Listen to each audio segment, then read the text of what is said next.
Good afternoon, everyone, and welcome to the continuing series of Succeeding at SBIR. We have the pleasure today of having the DOE SBIR program represented by Chris O'Gwyn. Chris works in the DOE SBIR Sttr program office, and his role is primarily with the Outreach and Assistance program and trying to position people and to inform people as to what the program can do for them, and not necessarily to guide you through the process, but to get you interested in the program. The depth of resources at the DOE SBIR office is considerable, with good people with a lot of years of experience. Chris has been with the DOE for almost 30 years, or around 30 years, so there's not much that he doesn't know about the program or with whom you should be speaking with. If you have not yet met Chris after all this time, you should take the opportunity to meet him beyond this presentation if you're at an SBIR event or other industry event where he may also be. So I want to thank Chris for participating in the series, and I'm going to turn it over to him. Go ahead, Chris. Sure. Thanks, Norton and Alyssa, and thanks for pointing out how old I am there with 30 years at the Department of Energy. Yeah, I have been here a while, and I principally use that as my anniversary here as a time to remember how long I've actually been married too. So they both coincide. But so yeah, I'm here on behalf of Foresight and the SBA to kind of give everybody here an overview of DOE's SBIR and STTR programs. We do have these slides to an extent. We have many more of these slides up on DOE's SBIR, STTR website, so feel free to come to our website and peruse through those at any time. But what I'm going to give you here is kind of a condensed version of our overview. So stick with me for a few minutes and let's see if I can teach you something you don't already know. So one of the things I always like to point out when I do these presentations that DOE is a mission-driven agency. Everything that we do at DOE, whether it's our program, research and development, or our SBI or STTR program, is all related in one way, shape, or form to this mission. And I know when people think of DOE, the Department of Energy, they often think about renewable energy as our primary mission. But it's just one area for the department, and we've got several areas that I'm going to take a look at here. And I've broken them out into goals. I've kind of color-coded these so you can see the 12 programs that participate at DOE and how they might fit into each of these goals.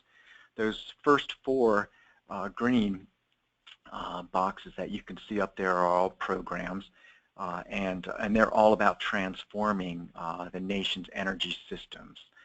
And what that really means is that we are taking our traditional energy sources such as fossil fuels and nuclear energy, and we're trying to operate them as cleanly and safely as possible.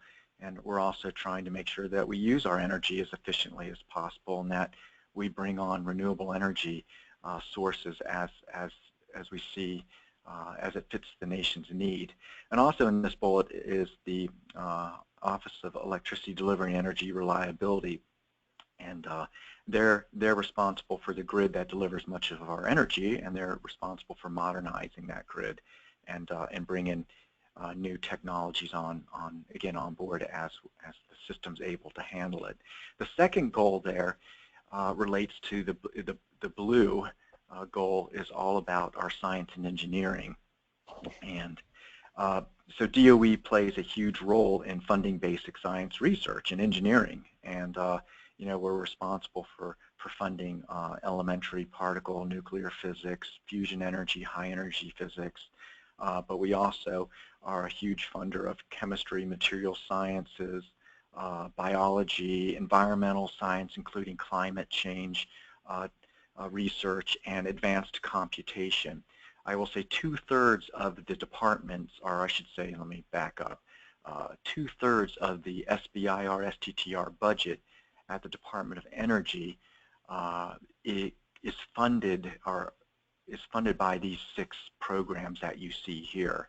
And those 6 programs really make up one research program at DOE called the Office of Science, and the Office of Science is responsible for that. So when you're looking for topics at DOE, I highly encourage you to not just maybe look at one of the clean energy programs, but also take a look at these other programs, and you will probably see that you're more likely to find fit within, let's say, one of these 6 blue boxes than you might in the 4 boxes above there. Or you might find a couple places that you fit.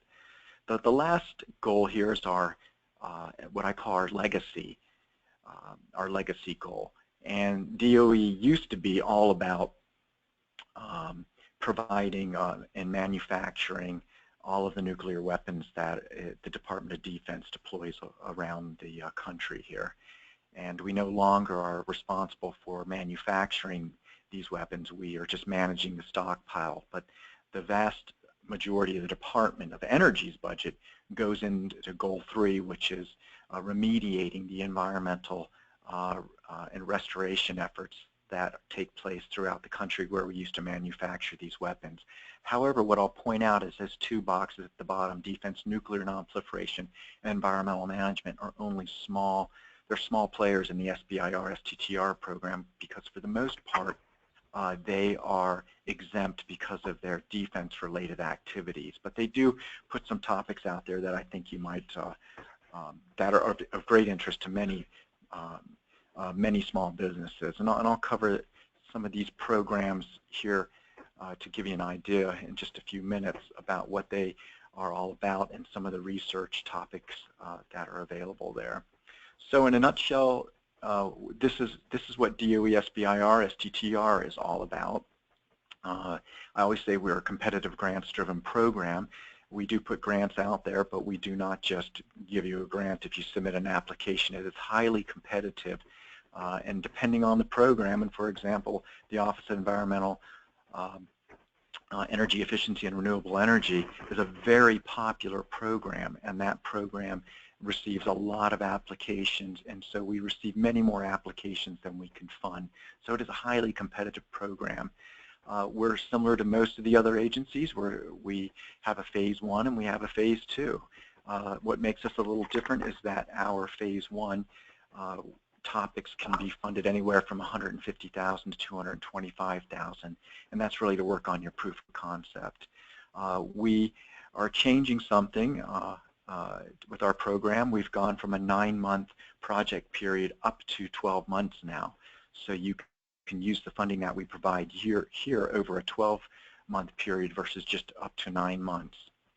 And so then in phase 2, very similar to everyone else, it goes to up to 24 months, and we offer between $1 and $1.5 million for you to work on the development of what you proved out in under phase 1. Something we have that's a little different than most of the other programs, than probably all the other programs, that we have these technology transfer opportunities. And this is an opportunity. These are topics. We call them TTO topics. And it's an opportunity for you to jumpstart ahead of what your research might be and use some of the technology and innovations already developed by one of our national labs or our research institutions that we have here. And under a phase 1, you'll have the ability to have non-competitive rights to do research and development with that IP that was developed at one of these facilities and to work that into your idea. There's a lot of benefits to that. So we move on down. What we have with our SBIR and STTR programs, we offer the same topics. If you go to DOD, you'll see that they have an STTR solicitation and an SBIR solicitation. For the most part, our topics are applicable to both SBIR and STTR. And the next bullet is that you can actually apply to both SBIR and STTR, either one or the other, or both at the same time with a single application. You just need to meet the minimum qualifications and the level of effort required for an SBIR if you're going to do that. But what happens is these are two, SBIR and STTR at the agencies are 2 separate pots of money.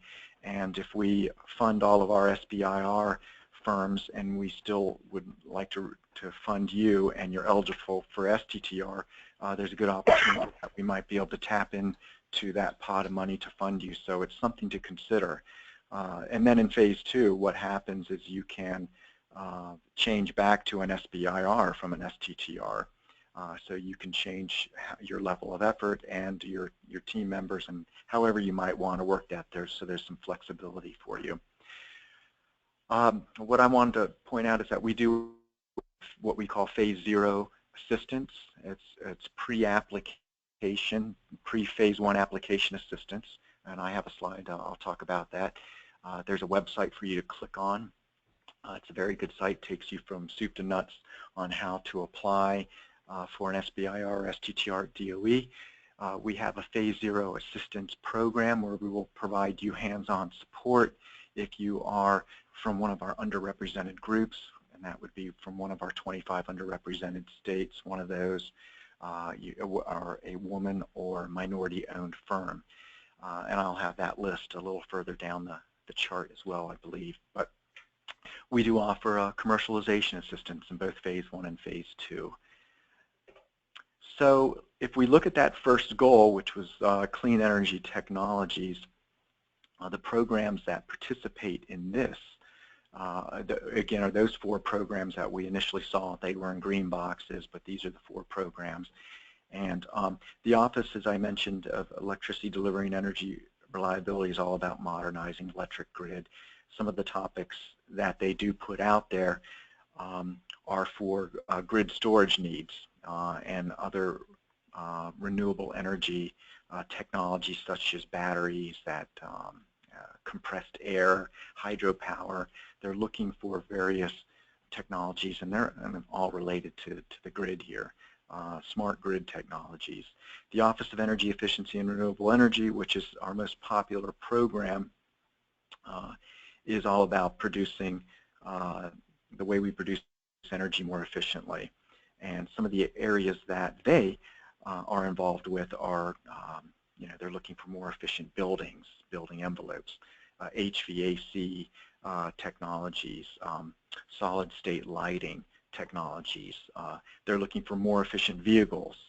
They're looking for hybrid vehicle technologies. And they're looking, again, to make the technologies that we currently have more efficient. They're also looking to do more efficient industrial processes, which involve advanced manufacturing. And then, of course, the renewable energy technologies that you see embedded there, which would be the solar, wind, hydropower, biofuels, geothermal technologies. The Office of Fossil Energy funds research to use our carbon-based fuels more efficiently, such as more efficient gas turbines, and they're looking at the impact that it might have on the environment. And they are funding cleaner coal technologies and carbon sequestration. The Office of Nuclear Energy is focused on ensuring the safe operation of our existing nuclear power plants, and also trying to develop safer and more cost-effective reactors for future deployment, as we like to say, future deployment. So, some of the topics they have there are advanced sensors, systems for monitoring reactor performance, and the status of these plants. They would like to do remote monitoring, and a lot of the monitoring that goes on right now is manpower intensive, where people have to get into a truck and drive to a facility and actually look at the control panel and so forth. They're trying to make this more efficient and effective. If we go on to our next slide here, this was about all of our science and energy programs. As I said, where 2/3 of our funding comes from one of these 6 programs. These last 3, fusion energy, high energy physics, nuclear physics, are highly technical programs that all involve fundamental physics research. A lot of what fusion energy sciences is focused on are long-term goal developing commercially viable fusion energy options or solutions. A lot of the firms that apply to those 3 programs at the bottom there, fusion, high energy, and nuclear physics, are those firms that have maybe spun out from one of our national labs. They know the technology. They've been doing research in the field for a while. But the other 3, advanced scientific computing research, they're all about high performance computing and networking. and they do computational modeling and simulation and data analysis for all DOE programs. And we have several advanced computing facilities at our national labs and spread throughout the world, actually.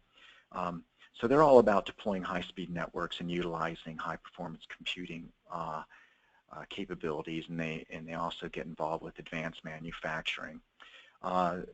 Basic Energy Sciences, just briefly, they are the largest program in the DOE SBIR Sttr arena. They're almost a $2 billion program, and they can only fund so much research and development in SBIR, and so they will co-fund other programs. And so that's why when you're looking through our topics, you don't look through just any one program. You should do a word search, and chances are Basic Energy Sciences, you might find a topic underneath one of their program, but it is funded by them, but it's really for maybe another program. So you got some better than even chances of finding something there as well. Biological environmental research is all about biofuels and environmental research involving climate change and genomic science and things like that.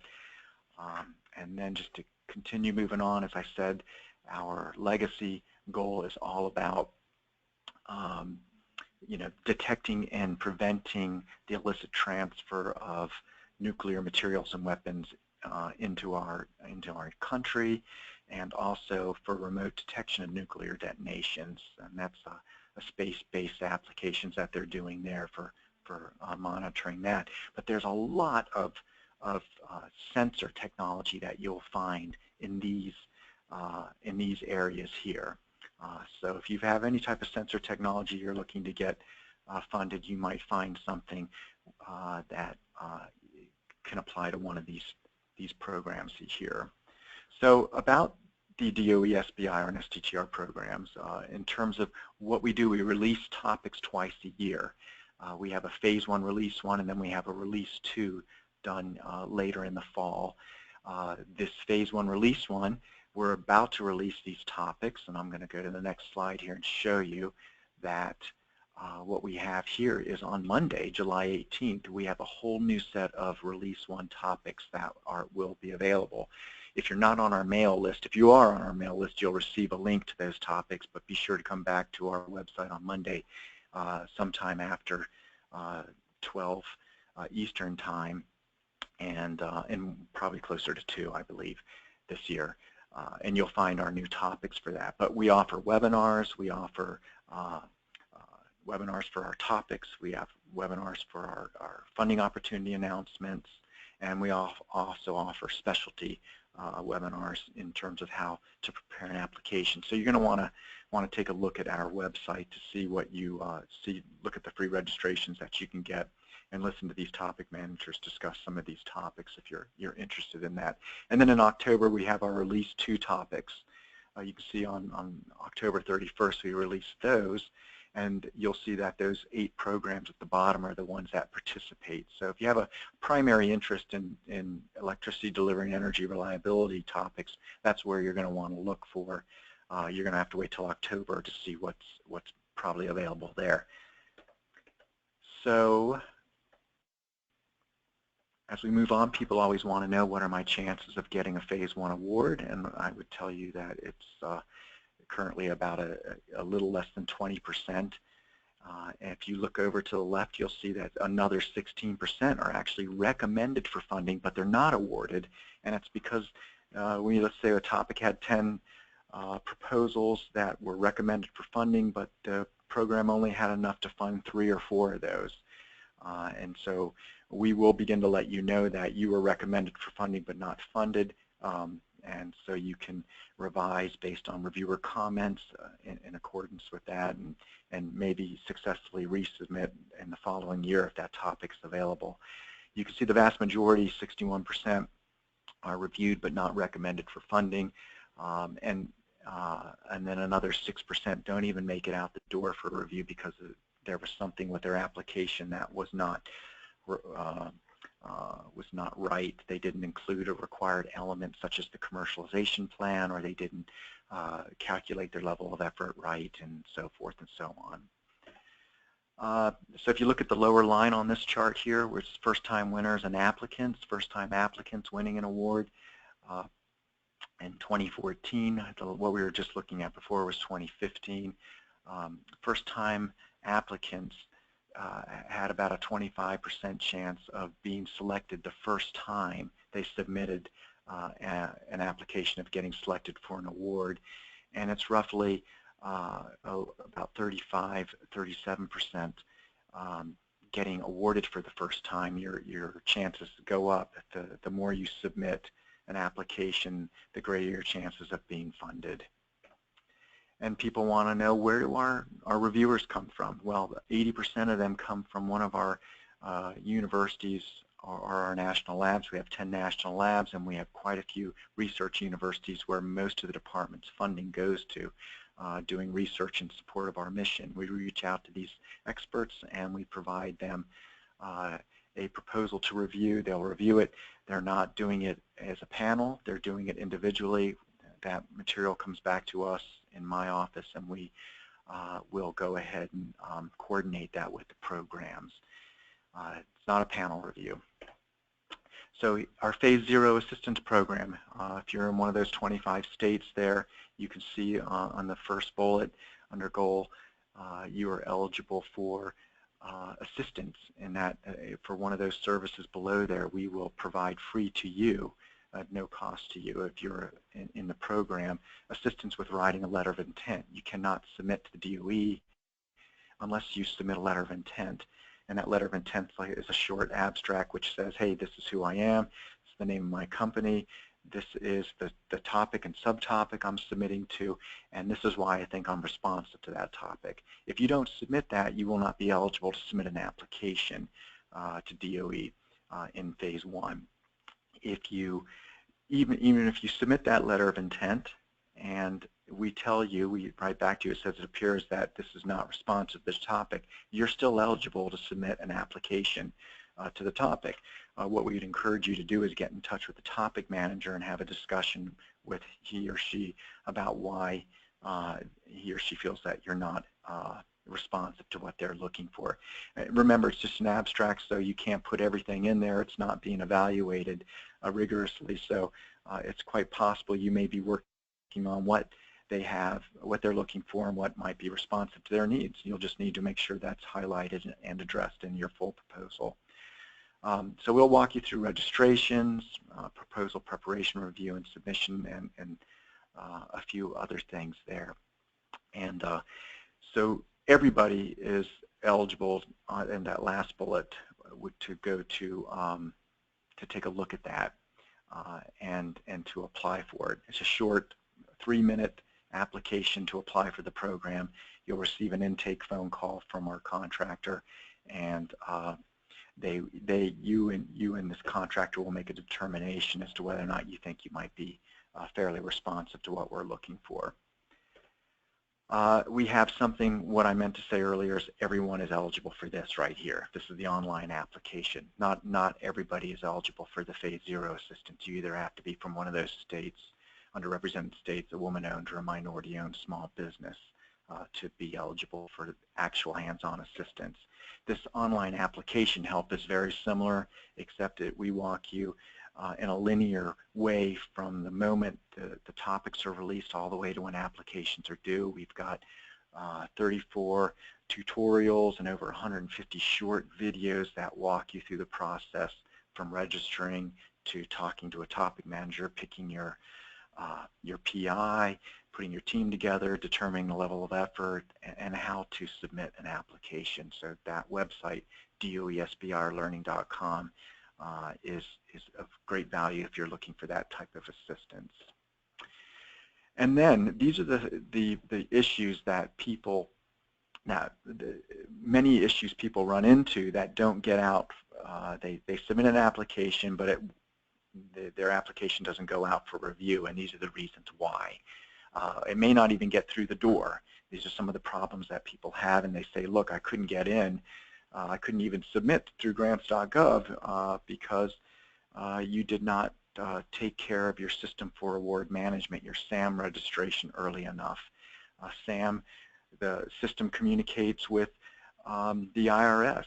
And so as with anything, the bureaucracy takes time to do its business. So we tell you to submit 6 weeks. You know, do your registrations early, get that taken care of. I mentioned earlier too that one of the reasons your proposal wouldn't go out for review if you don't submit a commercialization plan. It's a very short 1 to 2 page document, and we're only looking for some very basic information. We just want to know if you know where you want to go with your technology and whether or not you're even thinking about protecting your IP. And some of the other errors are very basic, and you can read that there. But it makes a difference if you're not properly naming your files the way they should be named. These systems can't read just everything, so we're bound to what the systems can read, and so that's the guidance we have to put out.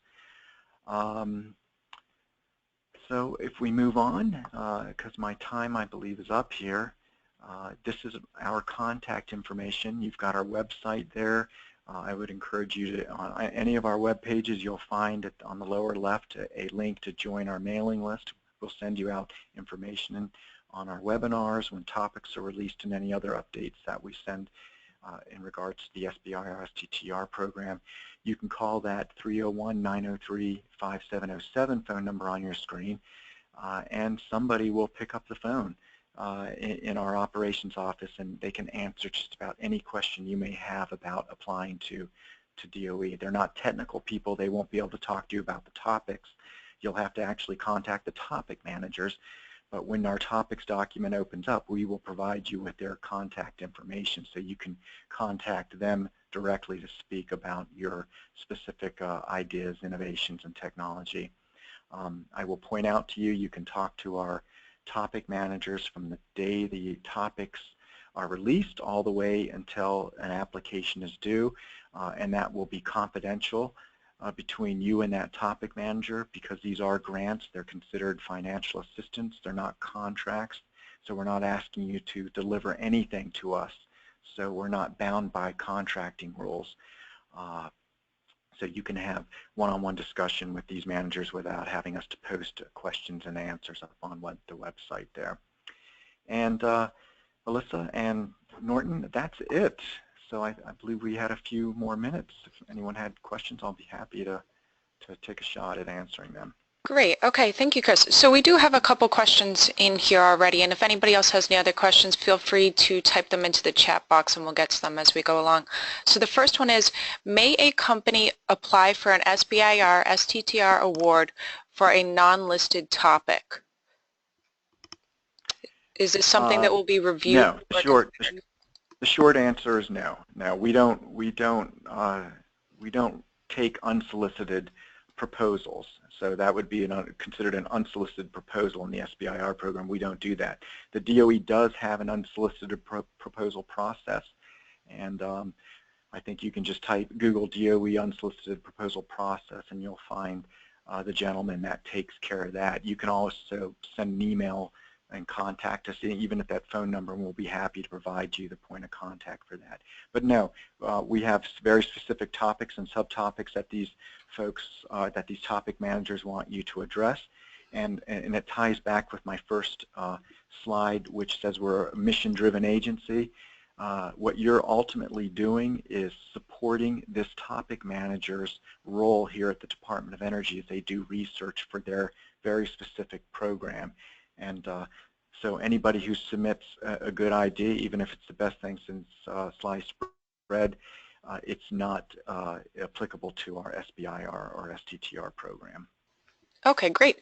The next question is, someone is wanting some clarification on the Phase 0 assistance. So basically, they're not from one of those states, but they are a woman-owned and minority-owned small business.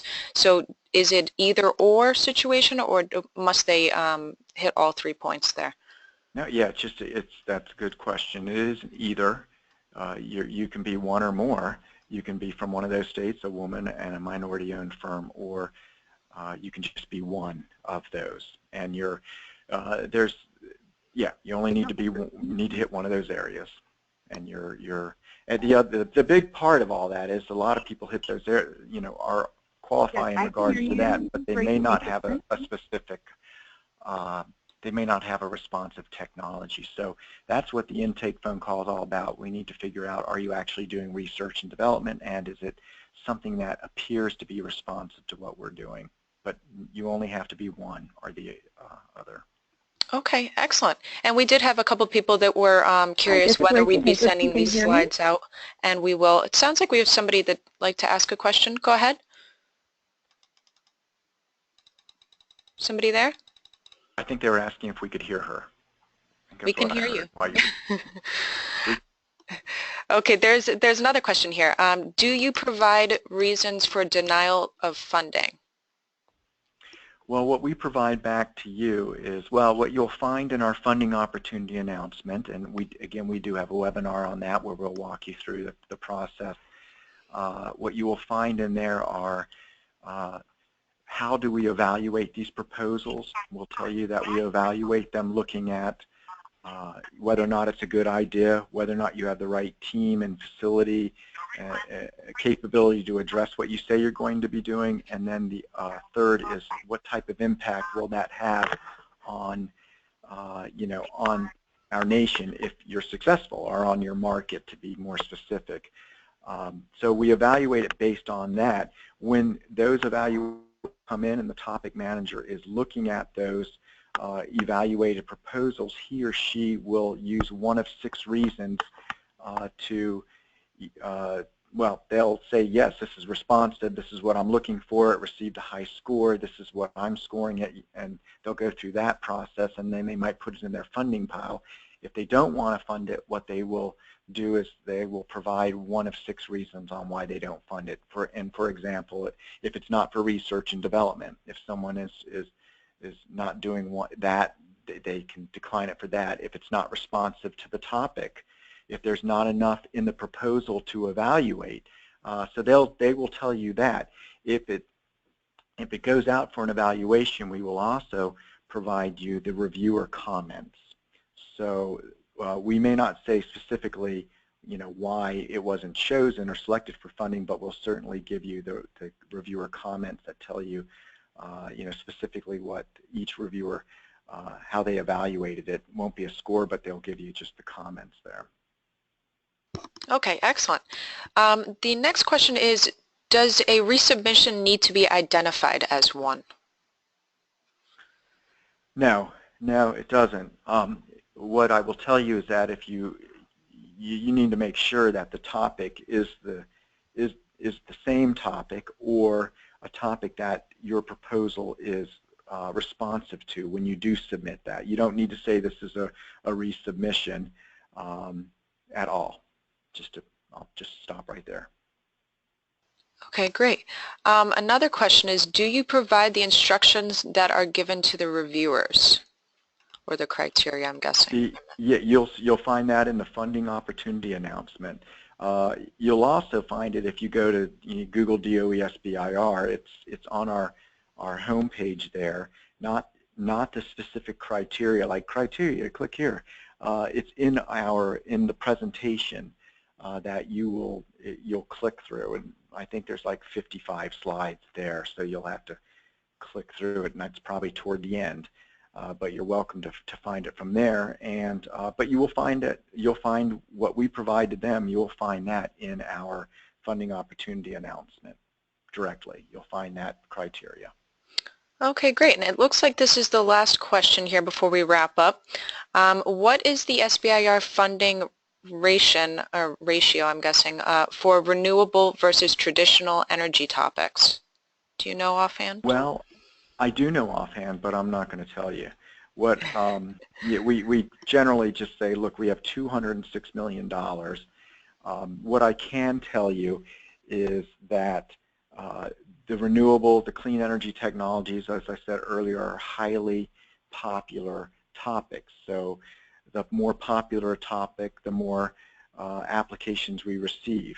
And those are, again, those 4 boxes that I mentioned earlier that are in those, one of those green boxes, energy efficiency, renewable energy, fossil energy, nuclear energy, and electricity delivery and energy reliability are all popular areas. What you can do, if you look at the topics document that will be released on Monday, you can take a look and you can find out, though we list these programs in alphabetical order, they're all numbered, they all have topics, numbered topics and subtopics, and you can pretty much determine who has the largest budget by the number of topics that they have.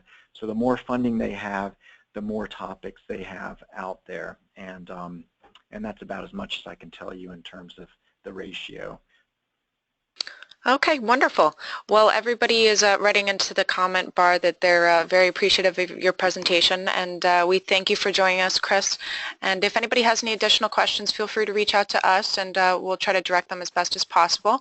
And we hope to see you on the next webinar taking place in September with the National Institutes of Health. If you have any other questions, feel free to reach out, and thank you again, Chris. Sure thing. Take care. Take care.